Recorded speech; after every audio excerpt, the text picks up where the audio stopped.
শাস্ত্র। নমস্কার, আমি জ্যোতিষ ও মাতৃসাধক গোপাল শাস্ত্রী। তা এই অনুষ্ঠানটা আপনারা আমার দীর্ঘদিন ধরে দেখেন এবং জানেন অনুষ্ঠানে আমি কিন্তু জ্যোতিষটা নিয়ে গবেষণা করি। তাহলে জ্যোতিষ শাস্ত্রটা পৃথিবীর প্রাচীন শাস্ত্র। বেদ থেকে এই শাস্ত্রটা এসছে। বেদের জ্ঞান চক্ষু স্বরূপ হলো জ্যোতিষ। জ্যোতি মানে হচ্ছে আলো, ঈশ মানে হচ্ছে আশীর্বাদ। তাহলে নক্ষত্রদের আলো যখন গ্রহদের ওপর পড়বে, গ্রহরা আমাদেরকে আশীর্বাদ বর্ষণ করবে। এটাই হলো জ্যোতিষ। টোটাল 9টা গ্রহ রয়েছে, তার মধ্যে প্রধান 7টা গ্রহ, দুটো হলো ছায়া গ্রহ। রবি আর চাঁদের একটি করে ঘর আছে, বাকি 5টা গ্রহে দুটো করে ঘর আছে। যেমন মঙ্গলের দুটো ঘর, কারণ মঙ্গল হচ্ছে কালপুরুষের প্রথম রাশি, তার অধিপতি হলো মঙ্গল। মেষের অধিপতি হলো মঙ্গল। তাহলে মঙ্গল দুটো ঘর রয়েছে, মেষ আর বৃশ্চিক। শুক্রের দুটো ঘর আছে, বৃষ আর তুলা। বুধের দুটো ঘর, কন্যা আর মিথুন। শনিদেবের বা গ্রহরাজ্যের দুটো ঘর, মকর কুম্ভ। আর বৃহস্পতির দুটো ঘর, ধনু আর মীন। এবার যেটা আসি, যে প্রত্যেকটা গ্রহেরই সক্রিয় আর নিষ্ক্রিয় দুটো ঘর আছে। মানুষও সবসময় সক্রিয় থাকতে পারে না, ওই জন্য দিনে কাজ করে, রাত্রে ঘুমোয়। বেশিরভাগ মানুষ যারা সীমান্তে পাহারা দেয় তাদের কথা বলছি না, আমি বলছি বেশিরভাগ মানুষ। দেশের লোক সংখ্যা যদি 140 কোটি হয়, বেশিরভাগ মানুষ দিনে কাজ করে, রাত্রে ঘুমোয়। মানুষ সব সময় কিন্তু অ্যাক্টিভ থাকতে পারে না, কখনো কখনো ইনঅ্যাক্টিভ হয়, কখনো কখনো তার টেনশন হয়, কখনো কখনো তার ঘাম হয়, কখনো কখনো তারা নার্ভাস ফিল করে। সবটাই কিন্তু গ্রহ নক্ষত্রের খেলা। গ্রহের ফেরে মানুষ ঘোরে। প্রত্যেকটা গ্রহেরই 3টে করে নক্ষত্র রয়েছে। প্রথম বলি মঙ্গলের 3টে নক্ষত্র, যেহেতু মেষ থেকে শুরু হচ্ছে, কারণ এই যে 360 ডিগ্রি যে একটা সার্কেল এঁকে দেওয়া হয়েছে, যাকে আমরা এক একটাকে 30 ডিগ্রি করে ধরছি, 12টা ঘর আঁকা হয়েছে। 12 ইন্টু 30, 360 ডিগ্রি। তাহলে 36 প্লাস 0 হলে 9। সেই আমরা 9-এর আবদ্ধে আবদ্ধিত হচ্ছি। 9 হচ্ছে সংখ্যাতত্ত্ব অনুযায়ী মঙ্গলের সংখ্যা।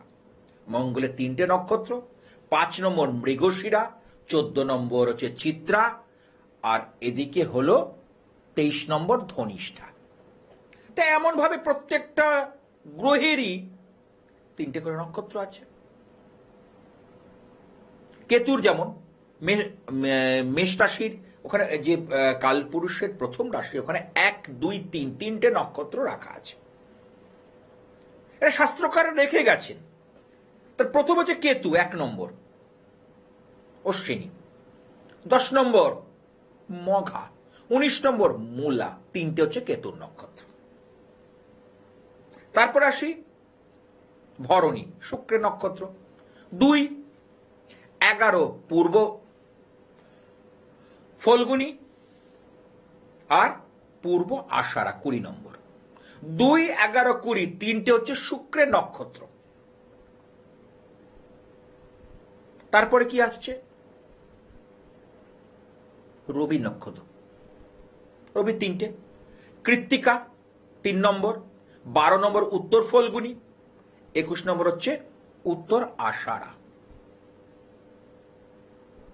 চন্দ্র 3টে, 4 নম্বর রোহিণী, 13 নম্বর হচ্ছে হস্তা, 22 নম্বর হচ্ছে শ্রবণা। অর্থাৎ প্রত্যেকটা গ্রহের এমন ভাবে 3টে করে নক্ষত্র রাখা হয়েছে। এইবার আমাদের এই নবতারা, 9খানা তারা রয়েছে।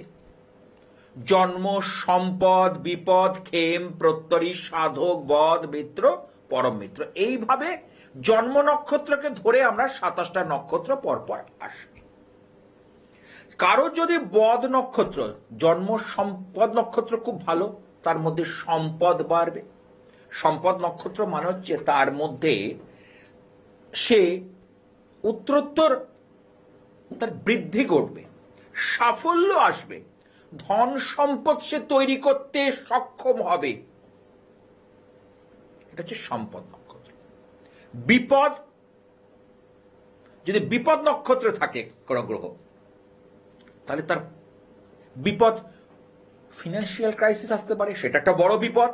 বিপদ মানে এটা ভাববেন না দুর্ঘটনা বা অ্যাক্সিডেন্ট, রক্তপাত, অস্ত্রোপচার, হসপিটালাইজেশন, শুধু তাই নয়, একটা ফিনান্সিয়াল ক্রাইসিস বা ফিনান্সিয়াল ক্রাঞ্চ, এর মধ্যে পড়ে যাওয়াটাও কিন্তু একটা দুর্ভাগ্যের চিন্তা। আপনার মাথা ছাড়বে না, টেনশনে ঘুমোতে পারবেন না। যখন দেখবেন আপনি কোনো দিক থেকেই কোনো সুরাহা পাচ্ছেন না, দেওয়ালে পিঠ ঠেকে যাচ্ছে, কারণ দ্বিতীয় ভাব থেকে আমরা অর্থ বিচার করি। দ্বিতীয় ভাব থেকে আমরা কি বিচার করি? অর্থ, ধন সম্পদ, লিকুইড মানি, ব্যাংক ব্যালেন্স।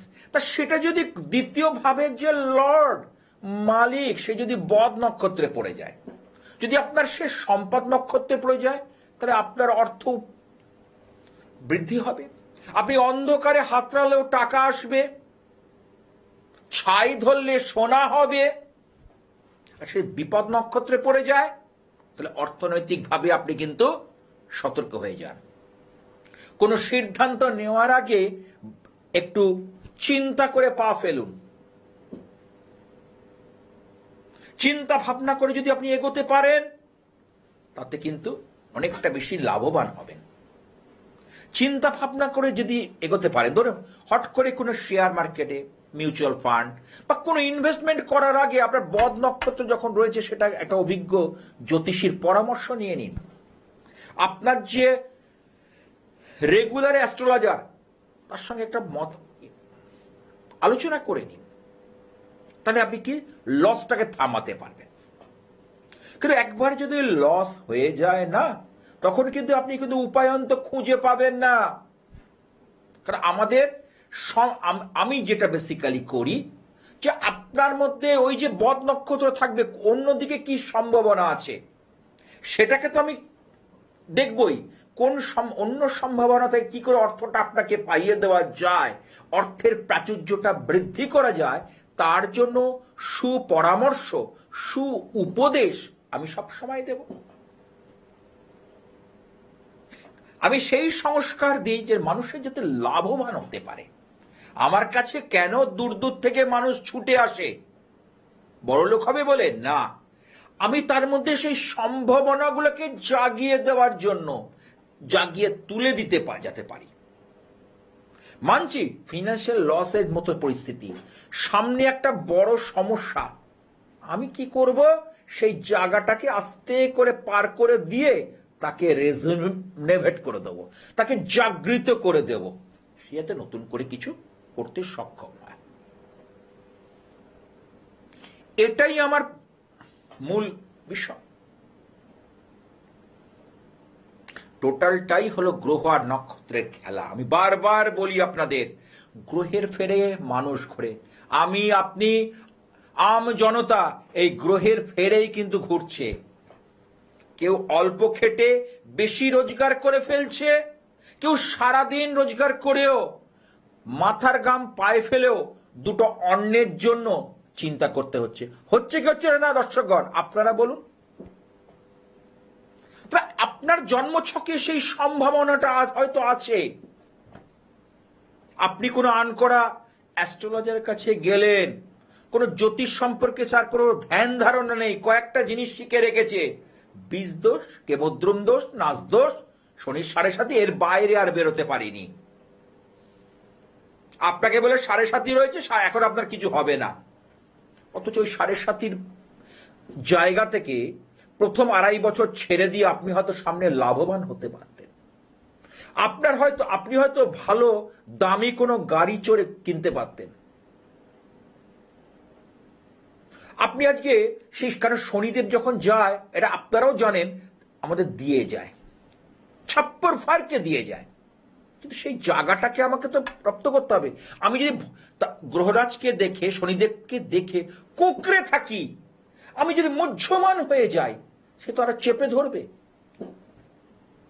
কারণ শনিদেব হচ্ছে কার্মিক প্ল্যানেট। আমি যত আপনি কর্ম করবেন, সুব্যবস্থাপনায় চলবেন, আপনাকে ভরিয়ে দিয়ে চলে যাবে, আপনাকে ভরিয়ে দেবে। কারণ ডিসিপ্লিনের কারক গ্রহ, নিয়ম শৃঙ্খলার কারক গ্রহ হলো শনিদেব। আমি বহুবার এই অনুষ্ঠানে, আমি এই হট সিটে বসে বহুজনকে এই বার্তা দিয়ে এসেছি। যারা আমার অনুষ্ঠান নিয়মিত দেখেন, এই টিভিতে বলুন, সোশ্যাল মিডিয়াতে বলুন, ফেসবুক, ইউটিউবে দেখেন, আমি সেই বার্তা কিন্তু ছড়িয়ে দিয়েছি, জনে জনে মানুষকে ছড়িয়ে দিয়েছি। কারণ সঠিক গাইডলাইনটা দেওয়ার আমি চেষ্টাটা করি, যাতে মানুষ ওখান থেকে আবার উঠে দাঁড়াতে পারে। একটা শিশু যখন হাঁটতে শুরু করে, দেখবেন টলমল পায়ে হাঁটাহাঁটি করে, তাই না? একবার পড়ে যায়, একবার দুম করে বসে যায়, একবার দেওয়াল ধরে চলে। এই টলমল পায়ে চলতে চলতে একদিন সে হাঁটা শিখে যায়। তাহলে আমার বক্তব্যটা হচ্ছে, ঠিক আছে, আমার সময়টা এখন হয়তো আমার ফেভারে নেই, কিন্তু সময় তো মূল্যবান। আমি 4টে বছর যদি আমার সময়টা ফেভারে না থাকে, আমি কি হাত পা গুটিয়ে বসে থাকবো? নাকি আমার পক্ষে বা অনুকূলে আনার সচেষ্ট চেষ্টা করব? আপনারা বলুন। আমি আপনাদের পরে পুরোটাই ছেড়ে দিলাম। হ্যাঁ, নিশ্চয়ই আমি আমার সেই জায়গাটা আনার চেষ্টা করব, আমার ফেভারে নিয়ে আসব। তার জন্য সম্ভাবনা, যে ছকের মধ্যে যে জায়গাগুলো আছে, দেখতে হবে। এই যে অবকাহারা চক্র, তিথি, নক্ষত্র, বার, যোগ আর করণ, তাই না? আজকে তিথি, কটা তিথি আছে? 15টা। প্রতিপদ থেকে পূর্ণিমা পর্যন্ত, আর প্রতিপদ থেকে অমাবস্যা পর্যন্ত। তাহলে 15টা 30টা। প্রতিপদের 15টা, অর্থাৎ শুক্লপক্ষের 15টা, আর কৃষ্ণপক্ষের 15টা। শুক্লপক্ষের 15টা তিথি আর কৃষ্ণপক্ষের 15টা তিথি, তাহলে মাসে 30টা তিথি হলো। তাহলে পূর্ণিমা, যখন সূর্যের আলো চাঁদ পাচ্ছে, তখন কিন্তু পূর্ণিমা হচ্ছে। আর চাঁদের থেকে সূর্যের আলো যখন সরে যাচ্ছে, তখন অমাবস্যা হচ্ছে, তাই নাকি? তাহলে এই যে তিথি, একে কেউ রুল করে।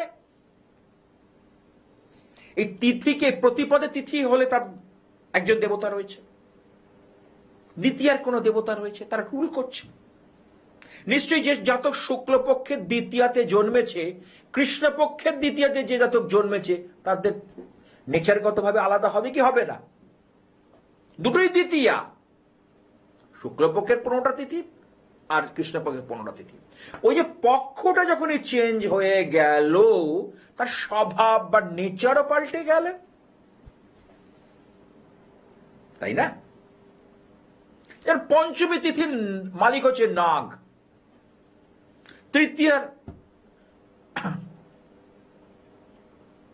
তৃতীয়া যে তিথিটা, অক্ষয় তৃতীয়া, এটার কোনো ক্ষয় হয় না, সবসময় অক্ষয়। তাহলে সেই তৃতীয়া থেকে আপনি ফসল তুলতে পারেন। আপনার হয়তো শনির সাড়ে, কেউ হয়তো বলে দিয়েছে যে শনির 7.5 চলছে, আপনার কিছু হবে না। হ্যাঁ, 7.5 বাধা দেবে। কারণ যখন আমি বহুবার বলেছি, বারংবার বলেছি, আবার বলবো, শনি যখন রুল করে, মানে রাজত্ব করে, তখন অন্যান্য গ্রহদের ফাংশনটা কমে যায়, হতে দেয় না। এটাই নেচার, এটাই নীতি। তার অ্যাক্টিভিটিটা কমে যায়। অঙ্কটা এখানেই। তাহলে শনিদেবের নিজস্ব যে যখন এই 7.5 ঢাইয়া চলবে, তখন বৃহস্পতি আপনার কাছে ফাংশনটা করছে, কারণ শনিদেব সেইটুকু টাইম রুল করছে। তাহলে আমার কি করতে হবে? সেই জায়গা থেকে, কারণ দেখতে হবে শনির কোন জায়গায় অবস্থান, তার নক্ষত্র কি বধ না সম্পদ। যদি সম্পদ হয় তাহলে আপনার 7.5-তে আপনি মালামাল হয়ে যেতে পারেন। আপনার মানে খুব সম্ভাবনাগুলো হাতের কাছে সে ধরা দেবে। দেখেছি আমি দেখেছি। কিন্তু কোন বাবাজি বলে দিল 7.5 আপনার কিছু হবে না, আপনি হাত পা গুটিয়ে বসে থাকবেন। আপনার একটা ভালো গাড়ি চড়ার কথা, আজকে আপনার রিক্সা চড়ার টাকা জুটছে না। কেন বলুন তো? সঠিক ফলাদেশ নেই, সুপরামর্শটা দেয়নি আপনাকে। আপনাকে কয়েকটা গতপড়া জিনিস সে শিখেছে, সেটার মধ্যে আপনার ফাঁদে ফেলে দিয়েছে। আমি একবারও বলছি না শনির 7.5 নেই, কিন্তু শনির 7.5-তে বহুজনকে দেখেছি ধনী হতে দেখেছি, তার অর্থ কষ্ট দূর হতে দেখেছি, তার টাকা পয়সার প্রাচুর্য এসছে, এরকমও দেখেছি। তার এমনও দেখেছি প্রথম 2.5 বছর তার খুব খুব চাপের মধ্যে গেছে দিন, সেই চাপ কাটিয়ে উঠে সে লাক্সারি ভাবে জীবনযাপন করছে। কারণ শনিদেব আর রাহু অর্থ দেয়, কলিতে অর্থ দেয় শনিদেব আর রাহু। আমি বহুবার বলেছি, রাহুর টাকা থাকে না, শনি মেহনতের পয়সা। রাহু দেয় কি ফাটকা, অর্থাৎ না খেটে হঠাৎ করে অর্থ প্রাপ্তি। আর শনিদেব কি করে? খেটে দেয়, পরিশ্রম করে। এটাই তার হিসেব, এটাই তার অঙ্ক। তাহলে আপনি যেটা খেটে অর্জন করছেন তার প্রতি আপনার ধ্যানটা বেশি থাকবে। কারণ কত পরিশ্রম করলে তবে অর্থ পাওয়া যায়, আপনি হারে হারে টের পেয়েছেন, জানেন। আর রাহু তো সেইভাবে দেয়নি। শেয়ার মার্কেটে ইনভেস্ট করেছেন, মিউচুয়াল ফান্ডে ইনভেস্ট করেছেন, 1 বছর পর দেখা গেল আপনি এটা মোটা টাকা রিটার্ন পেয়ে গেলেন। সেটা আপনি মেহসুস করতে পারবেন না। কেটে লটারি কেটেছেন, হঠাৎ করে সেদিনকে একজন এসেছিল আমার দমদম চেম্বারে, সেটা লটারি কাটার শখ ছিল, সে টাকা পেয়ে গেল। কিন্তু সেই টাকাটা তার মেহনত করতে, তা সে মেহসুস করতে পারবে না, সেই টাকাটা সে দেখতে পাবে না। আমরা কথাগুলোকে বোঝার চেষ্টা করুন। তাহলে আমাদের সেই জায়গাগুলোকে তুলে আনতে হবে। জ্যোতিষের মধ্যে সেই লুকোনো জায়গাগুলো আছে, জায়গাগুলো যদি আমি ঠিক করে বার করতে পারি না, তাহলে আপনি আপনার পরিবার সুখ শান্তি সমৃদ্ধি আসতে বাধ্য। আজকে ওই যে বললাম যে অনেকে যায় আমার কাছে এসছে, তারা তো দেখা গেল ব্যবসা করে সে অনেক কিছু করতে পারত। সপ্তমে রাহু দেখেছে, কেউ বলে দিয়েছে তুমি ব্যবসা করতে যেও না। কিন্তু ছেলেটা এসে বলছে, শাস্ত্রীজি আমার ব্যবসা করা প্রচন্ড প্রবণতা, আমি খাটতে চাই, আমি ইনকামটা বাড়াতে চাই। কারণ ব্যবসায় আছে আনলিমিটেড মানি, প্রচুর পরিমাণে অর্থ। চাকরি একটা বাঁধা নিয়মের মধ্যে চলে। ব্যবসা যদি আপনি ঠিকভাবে করতে পারেন, পরিশ্রম করে শুধু, এবং তার মধ্যে দরকার যে ডিপ্লোম্যাটিক, তার মধ্যে বুদ্ধিদীপ্ততা, সেইভাবে যদি করতে পারেন, তাহলে তো চিন্তার কিছু নেই। অনেক বড় জায়গায় কিন্তু পৌঁছতে পারে। আপনি দুহাত ভরে খরচা করতে পারেন। আমার কাছে আসলে ব্যবসায়ীরা যারা আজকে ভ্যানে মাল ঠেলতো, মাল ঠেলে ঠেলে মাল নিয়ে যেত, আজকে তারা ফ্লাইট ছাড়া যাতায়াত করে না। বলুন ভাগ্যের চাকা কি করে ঘোরে। আজকে আমার কাছে বলে যে হ্যাঁ আপনার কাছে এসেছিলাম, আপনি কিন্তু বলেছিলেন যে তুমি ব্যবসাটা করো। কি করবো শাস্ত্রীজি, চিন্তা, আপনি আমাকে সেই জোরটা দিয়েছিলেন। আজ দেখুন আমার হাতে অর্থের প্রাচুর্য, দুটো খেয়ে পড়ে চলে যাচ্ছে, সুস্থভাবে চিন্তা করতে হচ্ছে না, দুটো দিন আনতে নুন আনতে পান্তা ফুরোচ্ছে না। আপনি রাস্তা দেখিয়েছিলেন। তাহলে এই যে গ্রহের কানেকশন, গ্রহ সংযোগ, সেটা কথা বলবে। আপনি সেই জায়গাটাকে চিনতে শিখুন।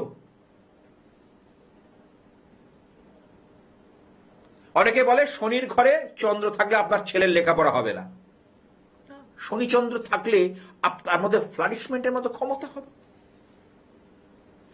শনিচন্দ্র তো কি করবে, একদিকে শনিচন্দ্র যেমন তাকে ডিস্টার্ব করবে, আবার তাকে কিন্তু সেই পথে নিয়ে আসবে যখন বয়স বৃদ্ধি, কারণ শনি হচ্ছে বৃদ্ধকারক গ্রহ। যখন তার বয়স ধাপে ধাপে পড়াশোনা স্টেজে উঠবে, সে কিন্তু একটা জায়গায় পৌঁছবে। এই বিষয়ে কিছু ব্যাপার বুঝতে হবে, কারণ জ্যোতিষ করলে হয় না। কয়েকটা গতপড়া জিনিসের মধ্যে আমরা আবদ্ধ হয়ে রয়েছি।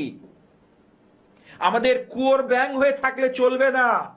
সমুদ্র দেখতে হবে, যে অনন্ত অনন্ত সমুদ্র, সেখানে আমি কিভাবে সারভাইভ করব, সেই সম্ভাবনাটা আমার জন্ম ছকের মধ্যে আছে কি না, এটাই বার করার নাম হচ্ছে জ্যোতিষ। আর আমার হচ্ছে ধারণ ছাড়া সাফল্য। টেবিলে বসে অনেক কিছু সমস্যা উত্তরোত্তর মিটিয়ে দিই। টেবিলে বসে অনেক কিছু সমস্যার সমাধান আমি কিন্তু করে দিয়ে যাই।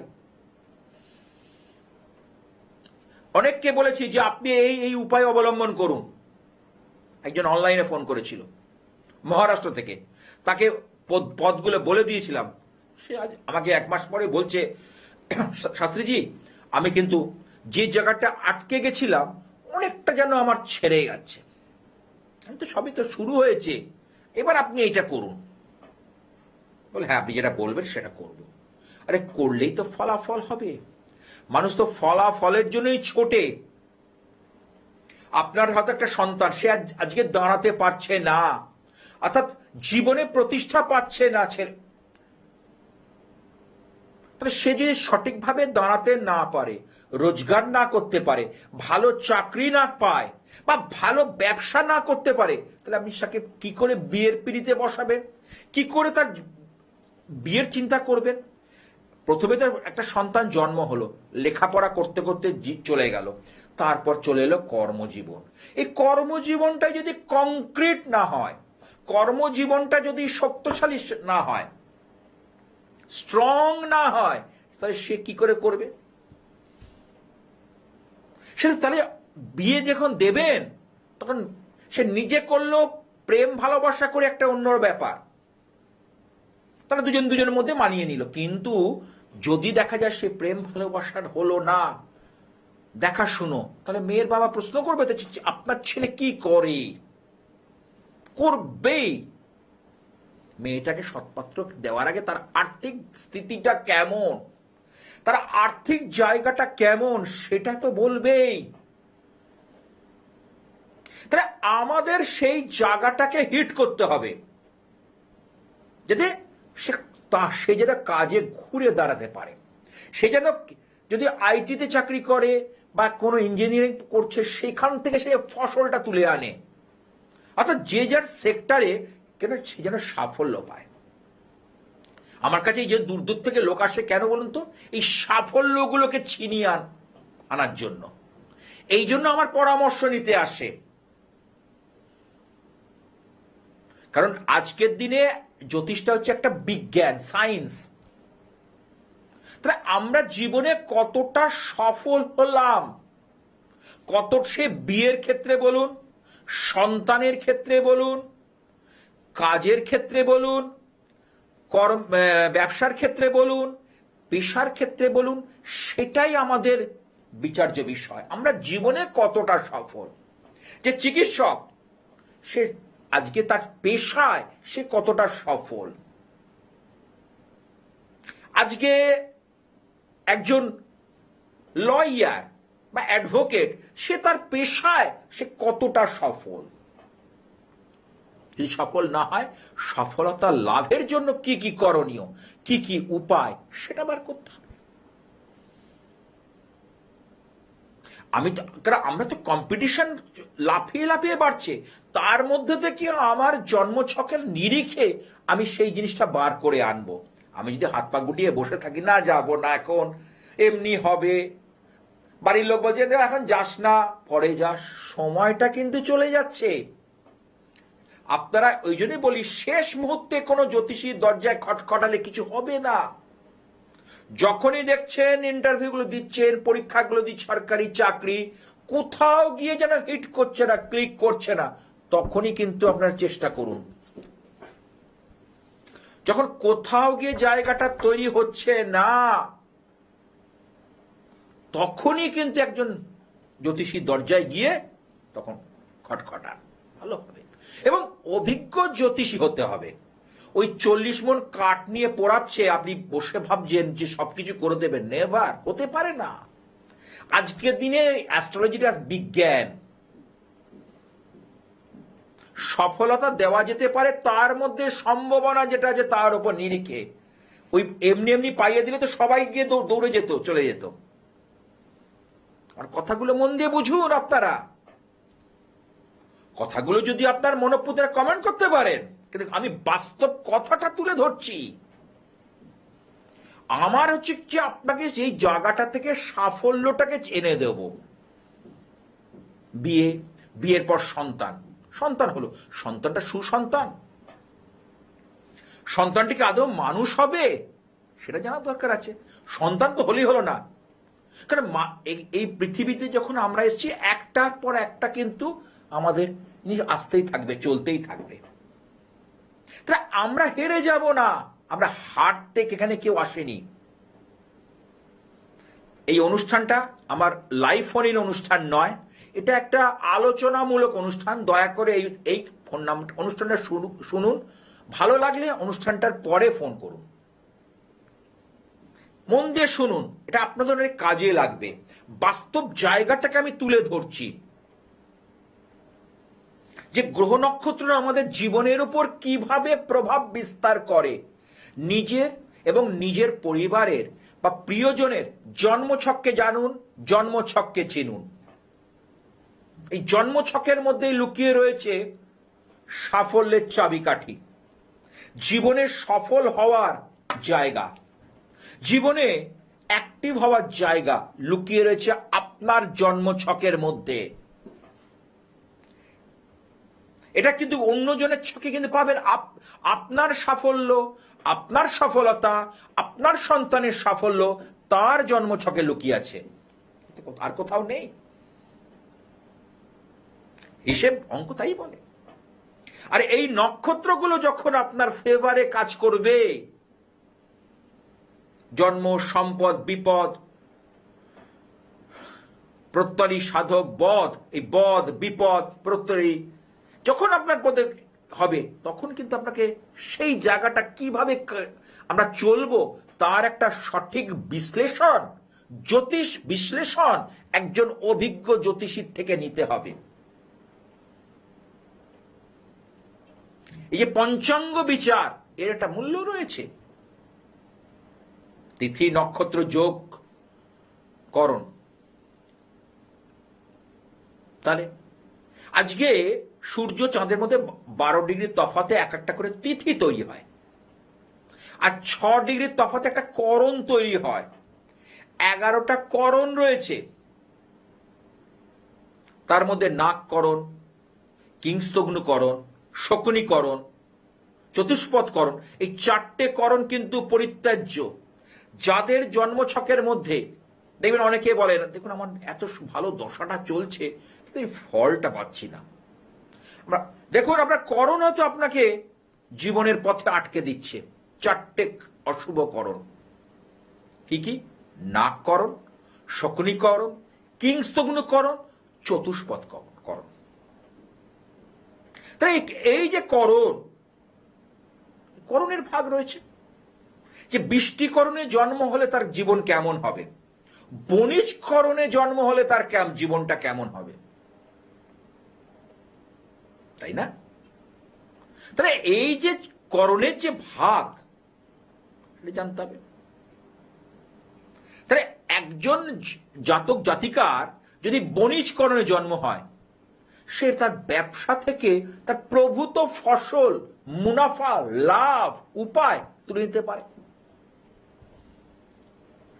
সে তো চাকরি করেও এই জীবনে করতে পারতো না, চাকরি করেও তার সাফল্য আসতো না, কিন্তু ব্যবসা থেকে তার সাফল্য সে ছিনিয়ে আনতে পারে, তাই না? কথাগুলো বুঝুন। এইবার আসছে পায়া, তার সঙ্গে যোগ আছে 27টা যোগ।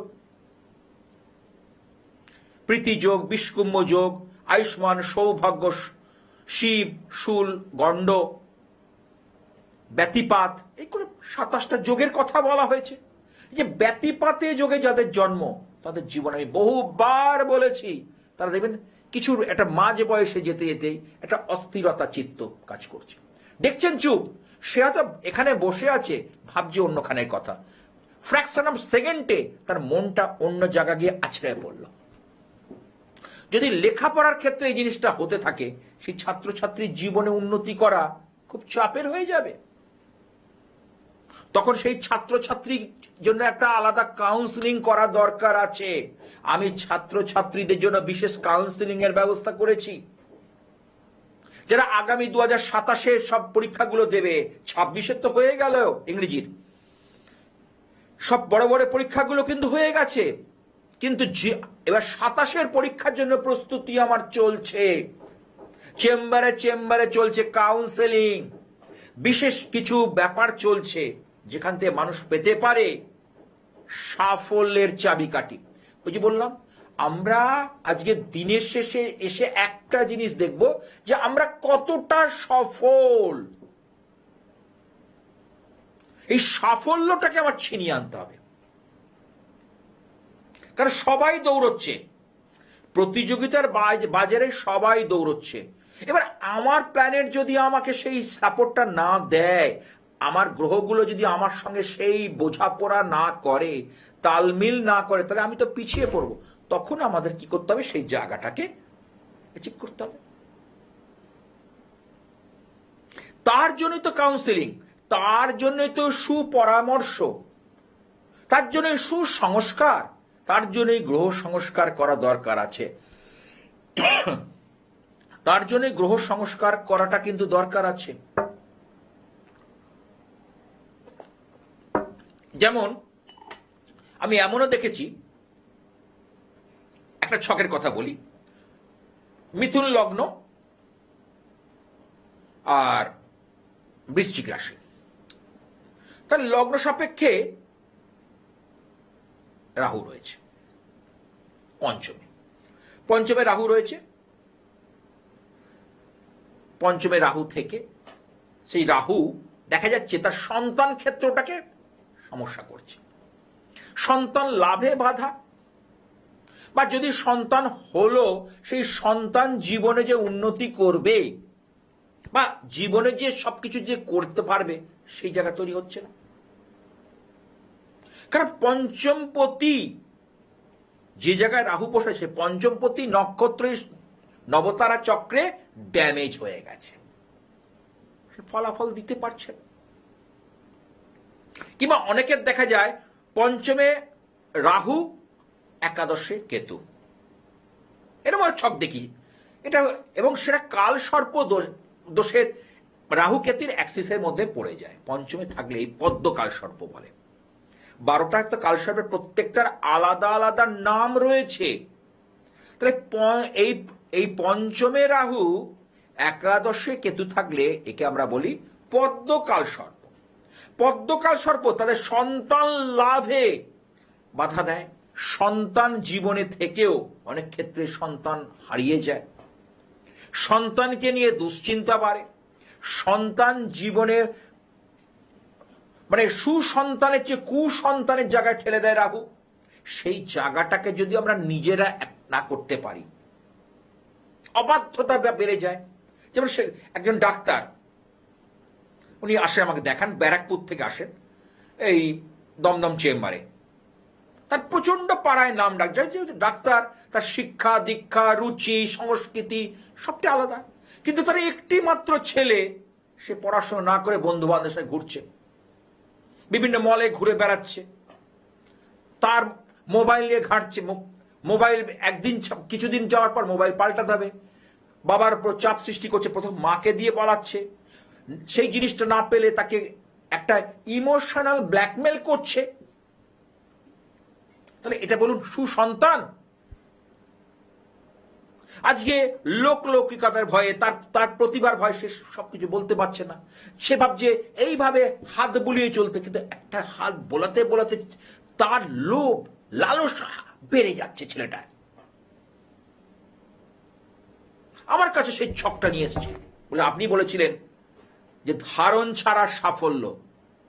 শাস্ত্রীজি, আপনার কাছে শুনেছিলাম, আমি জানি আপনার কাছে গেলে উপায় হবে। আমি নিরীহ মানুষ, শিক্ষা নিয়ে থেকেছি, লেখাপড়া নিয়ে থেকেছি, বই ছাড়া কিচ্ছু চিনতাম না। আজ আমার সন্তান দেখুন, তাকে নিয়ে দুশ্চিন্তা, হতাশা আমাকে চেপে ধরছে। আমি তাকে উপায়গুলো বললাম যে কিচ্ছুকে ধারণ করতে হবে না, খাওয়াতে হবে না, পড়াতে হবে না, আপনি এই উপায়গুলো শুধু করুন, দেখুন রেজাল্ট হয় কিনা। কারণ ওর জন্মছকে রাহু অত্যন্ত বলবান। রাহুর যা নেচার, অর্থাৎ ভালো জায়গায় খাওয়া, ভালো মোবাইল, আমি বলি নিশ্চয়ই করবে, তুমি রোজগার করে করো, খেটে করো, পয়সার মূল্যটা বুঝতে পারবে। বাবার পয়সায় নয়, বাবার পয়সায় যেটা চলনসই, যেটা চলার মতো সেটা করো। বাবার পয়সায় চলার মতো জায়গাটা করো, কিন্তু বাবার পয়সায় কখনো এটা করো না। এটাই আমার কথা, আমার বক্তব্যটা এখানে। নিশ্চয়ই তুমি খুব দামি ফোন ব্যবহার করতে পারো, দামি টু হুইলার কেন, রোজগার করে করো। বাবার পরে ইমোশনাল ব্ল্যাকমেল করে আজকের ডেটে নিউক্লিয়ার ফ্যামিলি, একটি কিংবা দুটি সন্তান, তার উপর চাপ সৃষ্টি করে ক্ষতি করার চেষ্টা করলে হবে না। তাহলে আমাকে এই ছেলেটিকে ভালো করতে হবে, ছেলেটিকে রাইটটাকে ফিরিয়ে আনতে হবে। রাহু বলবান, আমি রাহু তো কিছু করতে পারছি না, তাহলে বৃহস্পতিকে, দেবগুরুকে জাগ্রত করে দিই। কারণ সৌরজগতের রক্ষা কবচই হলো বৃহস্পতি বা জুপিটার। বৃহস্পতির 3টে নক্ষত্র রয়েছে, পুনর্বসু, এদিকে হলো বিশাখা 16 নম্বর, আর 25 নম্বর হচ্ছে পূর্ব ভাদ্রপদ। তাহলে এই 3টে হচ্ছে বৃহস্পতির নক্ষত্র। 16 নম্বর হচ্ছে বিশাখা, আর হলো 25 নম্বর। তাহলে এই বৃহস্পতি, আমি দেখতে হবে বৃহস্পতিকে ফ্রি করি, কারণ তার মধ্যে যদি চেতনা চলে আসে, সেই ছেলেটির মধ্যে পরিবর্তন অবশ্যই আসবে। হয়তো এই মধ্যে 100% হবে না, কিন্তু যতটা সম্ভব তাকে আমি তৈরি করি না, আর কি দেখবে ও ঠিক বেরিয়ে আসবে। আসতে হবেই, অঙ্কের নিয়মে, হিসেবের নিয়মে আসতে হবে। আমি তাকে, তার বাবা মাকে সেই উপচারগুলো বুঝিয়ে দিলাম। আজকে সেই ডাক্তার আমার পুরো প্লিজড, সুযোগ পেলে আমার চেম্বারে এসে একবার করে দেখা করে যায়।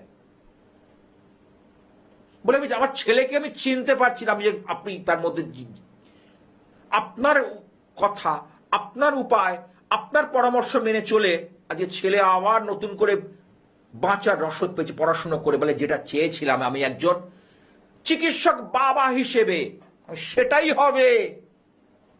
কারণ আমি ওই আলটপকা মন্তব্য করি, কারণ আজকের দিনে অ্যাস্ট্রোলজিটা সায়েন্স।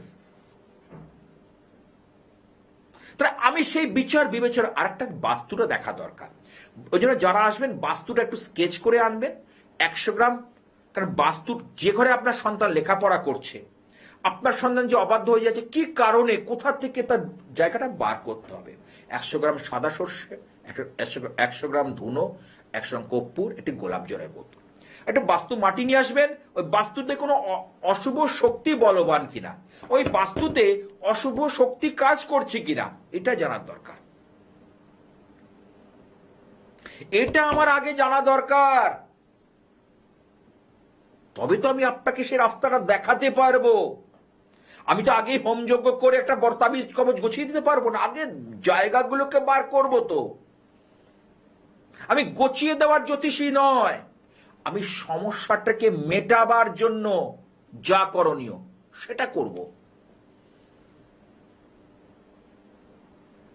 আজকে সেই চিকিৎসক বাবা, মানে যিনি চিকিৎসক আমার ক্লায়েন্ট, সে আসছেন, আমি যদি এখন তাকে আবার কিছু বলিস, তিনি কিন্তু মানে এতটাই আমার প্রতি তিনি আস্থা রেখেছেন। কিন্তু না, আমি বলছি যেটা বলবো সেটা, কারণ মানুষকে মিসগাইড করতে আমি বসিনি। আমি কখনো পকেট দেখি, আমি তাকে ভালো করা যায় কিভাবে সেটা চেষ্টা করি। হ্যাঁ, অর্থের প্রয়োজন আমার আছে, আমারও পেট আছে, আমারও চলতে হয়, আমাকেও জিনিসপত্র কিনতে হয়, নিশ্চয় আছে।